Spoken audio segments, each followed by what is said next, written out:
السلام عليكم ورحمة الله وبركاته. ازيكم يا حبايبي؟ عاملين ايه؟ يا رب تكونوا بخير وكل عام وانتم بخير. النهارده بقى هنعمل معاكم وصفة كنافة ما شاء الله جميلة خالص بالبرتقال، وطالعة بقى بالجمال والروعة كده زي ما انتم شايفين.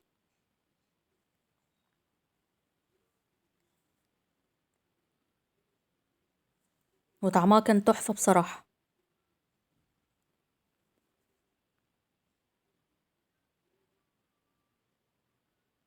اللهم صل وسلم وبارك على سيدنا محمد. ندخل بقى على الطريقة على طول عشان ما نطولش عليكم الفيديو. اول حاجة هنعملها بقى هنعمل الشربات. هنحط كوباية سكر ومعاه كوباية عصير برتقال.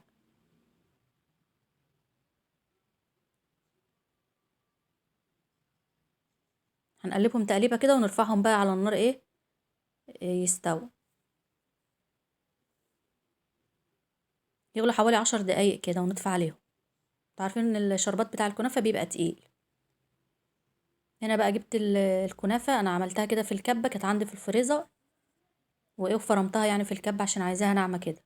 ودول معلقتين سكر بودرة هنقلبهم عليها. بيخليها تاخد لون ذهبي جميل خالص في الفرن سكر البودرة. هنقلبهم كويس خالص كده مع بعض.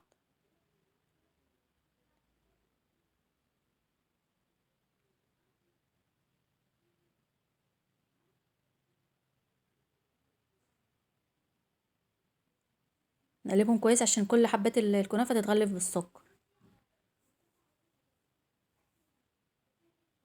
كده بقت الكنافة جاهزة معانا. هنجيب بقى الصينية اللي هنسوي فيها ونحطها بقى فيها. الصينية طبعا انا دهناها بالسمنة. هننزل بقى بكل كمية الكنافة. دي اقل من نص كيلو، يعني نص كيلو شلت منه شوية. مش عايزاها يعني تبقى سميكة، يعني عايزاها تبقى رقيقة كده. هنفرد بقى الكنافة كويس وهنعمل فيها حرف كده من الجنب عشان لما نيجي بقى في النهاية نحط عليها بقية الوصفة بتاعتنا.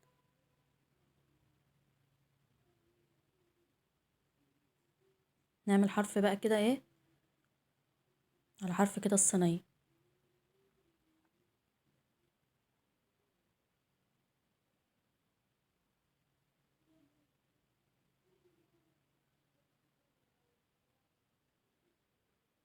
هنجيب بقى صينية مقاس اصغر من ديت ونضغط بقى عليها جامد زي ما انتوا شايفين بالظبط يعني في الفيديو.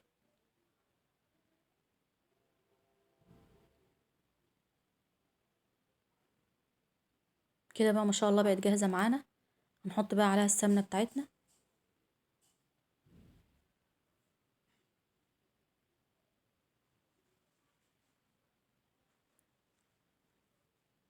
انا ما كترتلهاش يعني سمنة، حطيت لها حوالي 3 معالق او 4.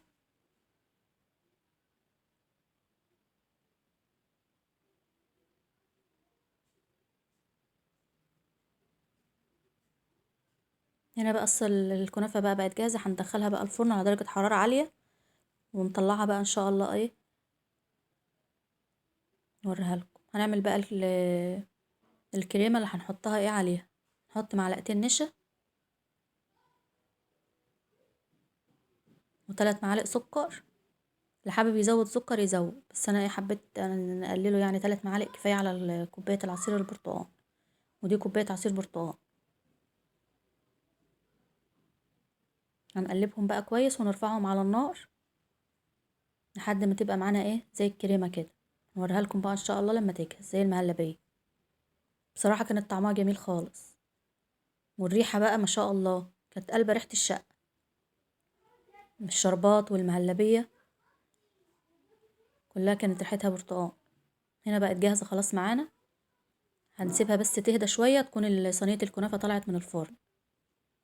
هنا بقى ما شاء الله صينية الكنافة خلاص استوت واخدة اللون الذهبي الجميل ده. هننزل بقى عليها بالشربات. خلاص كان برد وفضيته كمان من الحلة، وانا بقى حطيت هنا في طبق التقديم. هننزل بقى عليها بالشربات. وصفة جميلة، والبرتقال دلوقتي ما شاء الله مالي السوق. هتبقى وصفة بقى كده ان شاء الله على سفرتك تعتمديها في رمضان. ان شاء الله تعجب يعني كل الضيوف.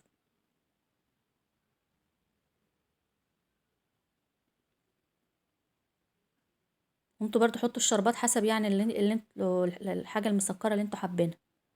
يعني ممكن تحطوا كل الكوباية او تحطوا يعني اقل. انا محطتش كل الكوباية، يعني حطيت حوالي كوباية الا ربع او اقل شوية. هننزل بقى عليها بالمهلبية بتاعتنا. ما شاء الله لونها كمان جميل خالص. كانت عاملة زي الجيلي بصراحة، كأننا بناكل جيلي برتقال. هنسويها بقى كده ونفردها كويس على الكنافة.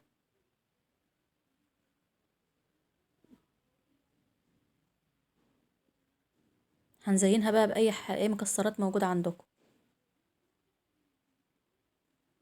هنزين الحرف بتاعها كده بالمكسرات. ممكن يعني اللي مش حابب يزينها يسيبها عادي سادة كده، بس انا حبيت اديها يعني ايه، شكل جمالي يعني.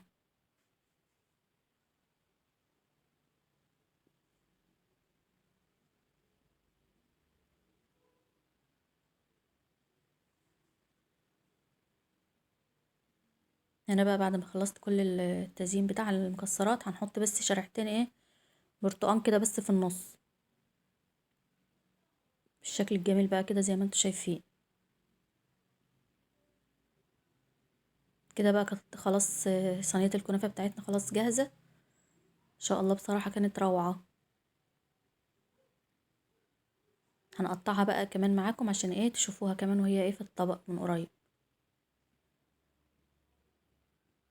كانت كل حاجة فيها ما شاء الله مظبوطة، السمنة والسكر يعني كانت مظبوطة معتدلة يعني، مش واخدة ولا سمنة كتير ولا سكر كتير. ده بقى شكلها من قريب. اقول لكم ان الكنافة كمان واخدة لون ذهبي جميل خالص.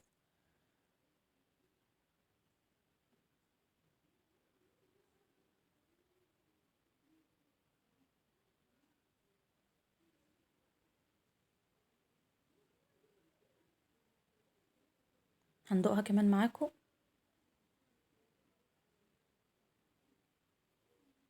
اللهم صل وسلم وبارك على سيدنا محمد.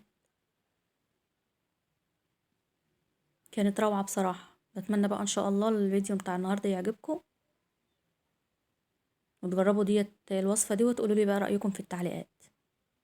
ما تنسوش بقى حبايبي تعملوا لايك وشير للفيديو وتفعلوا الجرس عشان يوصل لكم كل جديد.